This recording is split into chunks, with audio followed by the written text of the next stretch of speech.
Muy buenas noches, somos el grupo número 13 y vamos a explicarle acerca de la introducción a ET200SP.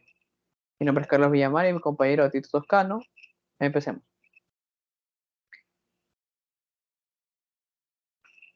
En el mundo del control industrial usamos el término ES a menudo. Entonces comencemos con la discusión de hoy explicando qué es una IO. El enfoque de la discusión será acerca de una ES remota, pero también se hablará acerca de una ES local. En esta ocasión explicaremos los términos de ES, ES locales y ES remotas, así como por qué las ES remotas se utilizan en aplicaciones industriales. También explicaremos y enumeraremos los medios de transmisión utilizados para conectar un PLC local y ES remotas. Asimismo, cómo son los protocolos de transmisión para esta comunicación entre los PLC locales y la ES remota. Pero primero, ¿qué es ES? Esto significa entrada-salida en español.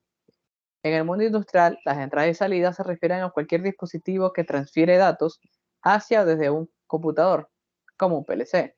Si nos conectamos mediante un switch con nuestra computadora y accedemos al PLC, aquí estamos haciendo y funcionando como un dispositivo ES. Para nuestra discusión nos referiremos a estos dispositivos ES como los módulos ES o módulos de entrada y salida. Veremos entonces primero los dispositivos de campo, ¿ya? En estos podemos referenciar a los que son sensores y actuadores. Como vemos en la imagen, son los que están allí. Estos están conectados directamente a los módulos ES. La señal del sensor que representa una variable de proceso, como el flujo de un líquido o alguna otra variable, se convierte mediante módulos ES de entrada. Eso en la parte local. Bien. Y se almacenan en la memoria del PLC. El actuador recibe una señal para el funcionamiento, ¿ya? Y eso también pasa por un módulo ES, pero de salida.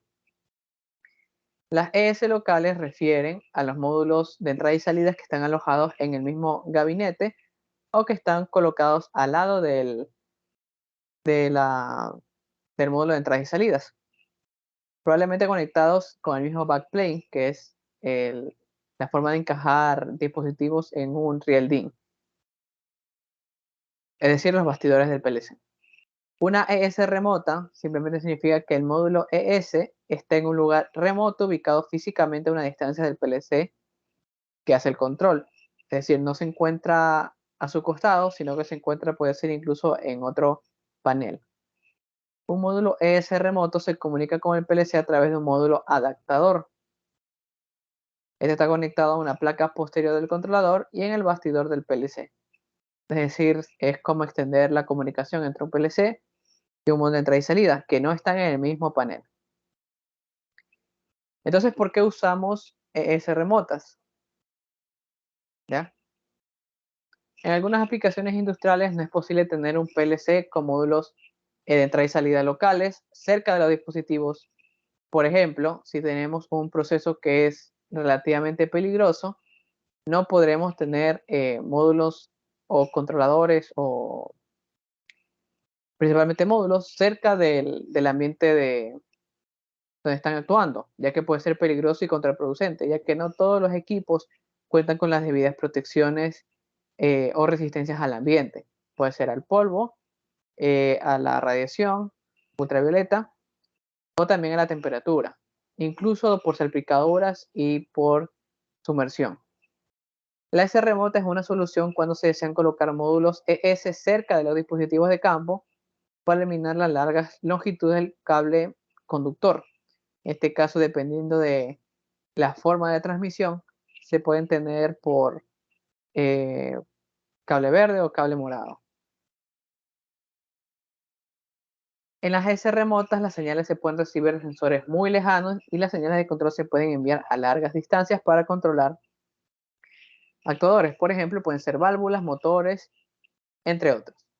Las señales que pueden enviar a cualquier distancia por un medio de alta velocidad. Esto es importante, ya que aquí únicamente veremos métodos como por ejemplo los cables de par trenzado, los cables que tienen fibra óptica y a su vez se usan varios protocolos. En este caso, de los protocolos más rápidos, se tiene el Ethernet y Profibus. Y si hablamos del caso de Siemens, podríamos tener también Profinet.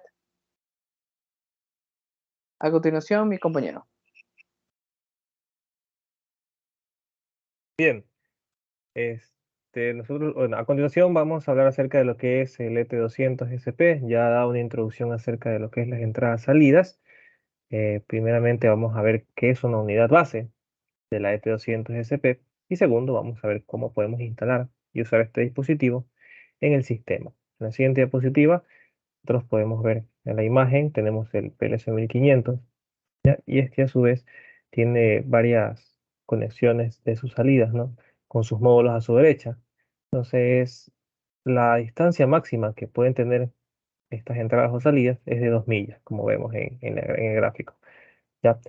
Y lo bueno de la asistencia remota del ET200, vamos a ver en la siguiente diapositiva, es que hay cosas que tienen de ventaja al usarlo, ¿ya? Primeramente, saber que para conectar un PLC1500 con un ET200, pues una de las formas es con un cable Profinet, ¿no? Y luego vamos a ver lo que es el montaje de la unidad base en la siguiente diapositiva. Bien, aquí vemos lo que es el módulo de encabezado, donde básicamente está la conexión de comunicación. En el medio, donde dice DI, DQ, AI y AQ, son las entradas y salidas digitales, así como las entradas y salidas analógicas. Ese se conoce como, en la parte de abajo, el módulo de entradas y salidas. Y luego a su derecha tenemos el modo de arrancador. Estas son las partes que conforman la ET200. En la siguiente diapositiva vamos a ver lo siguiente, ¿no? Como tal, la unidad base, sí, es como el nombre lo indica, una base donde se pueden básicamente instalar las tarjetas de entrada y salida. Para poder instalar las tarjetas de entrada y salida en un ET200, pues lo que primero se debe tener en cuenta es que la unidad va a ser instalada en el riel de IN. Una vez que ya está en su lugar, pues se puede instalar la tarjeta de entrada-salida.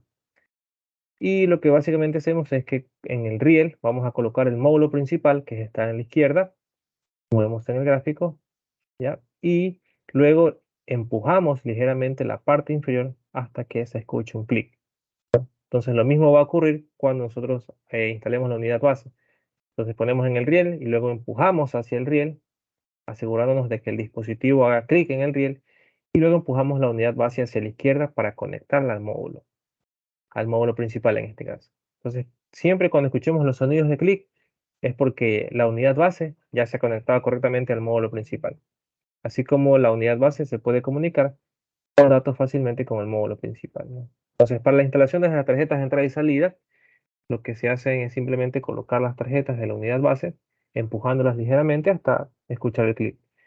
Y así es, las tarjetas pueden comunicar datos con el módulo principal a través de la unidad base. En la siguiente imagen vamos a ver cómo podemos instalar el resto de las tarjetas en la unidad base de la misma manera. Y básicamente, pues para encender el módulo principal, primero debemos tener conectado una fuente de alimentación de 24 voltios al módulo. Luego vamos a encender el resto de los módulos de la unidad y simplemente tomamos los mismos dos cables de la alimentación de 24 voltios y los conectamos a los terminales de la primera unidad base. Al hacer esto, pues no solamente podremos encender el módulo, sino que también veremos que la energía pasa por el resto de las unidades base que están a la derecha. Y encendemos el resto de los módulos también con esta forma. Ahora las líneas de fondo, pues no tenemos que conectar ningún cable a estas unidades base, simplemente conectamos la alimentación a la primera unidad y el resto se encargará como regla general de que las unidades bases de colores claros suelen instalarse como el primer módulo después del módulo principal y pueden pasar alimentación al resto de los módulos de la derecha. Y mientras que las unidades base de color oscuro generalmente se instalan desde las ranuras en adelante y pueden recibir energía desde la unidad base de color claro a la derecha. Bien. Ahora, ¿cómo exactamente se reciben las tarjetas de entrada y salida, las señales de los sensores y actuadores en el campo? Entonces aquí es donde la unidad vuelve a entrar en juego, puesto que para conectar los sensores y actuadores en el campo a las tarjetas de entrada y salida y en la tarjeta de entrada y salida remota, se toma el cable del sensor y se coloca una férula de cable en él y luego se conecta a los terminales a presión en la base. Entonces, como vemos en pantalla, tenemos una interrogante, la cual es si realmente funciona en cualquier otra configuración de unidad base. O si podemos simplemente conectar la alimentación al primero y luego la alimentación fluye al resto de los módulos, pues la respuesta es no, puesto que la energía puede influir desde esa unidad base al resto de la derecha. Es porque ahí se está usando una unidad base del tipo acero de color claro, como la vemos a la izquierda de la imagen que está en pantalla. ¿Sí? Y mientras que el resto de las unidades de bajo son de tipo B0 oscuro. Y como ocurre con cualquier otro módulo, existen varios tipos de unidades base. Ese módulo presenta, por ejemplo, A0, A1, B0, B1, C0 y C1, entre otros varios tipos. Además, algunos de estos tipos vienen en colores claros y oscuros. En la siguiente imagen, nosotros vamos a poder ver el intercambio de la información desde el módulo de la izquierda hacia la derecha, sabiendo que tenemos conectado un sensor, en este caso en la salida digital. ¿Ya? Y en la siguiente imagen, asimismo, podemos observar lo que es cómo engarzar las férulas, ¿sí? Porque básicamente todo esto se conecta por medios de cables y como vemos en la imagen de la izquierda, los cables tienen ciertos pedazos o ciertos hilitos que se salen de la forma y en muchas ocasiones no todos son introducidos dentro de esa ranura. Por lo tanto, en la imagen de la derecha nos enseñan con una técnica de cómo nosotros podemos engarzar esa férula, ¿sí? En la siguiente imagen nos muestra una serie de pasos que hacemos para este sistema de cableado. En este caso, para una conexión rápida de RJ45. Lo que hacemos es coger el cable UTP, seleccionar los colores correspondientes y con la que está en la arriba superior derecha, es una maquinita que nos ayuda a cortar de forma perfecta sin dañar los cables de adentro. Asimismo, en la que está inferior derecha, en esa imagen podemos ver cómo introducimos el cable a ese tipo de conector y mediante una presión y con un destornillador podemos apretarlo para que en la imagen inferior izquierda nos quede como tal el sistema de cableado realizado correctamente y como quien dice, con una mejor conducción.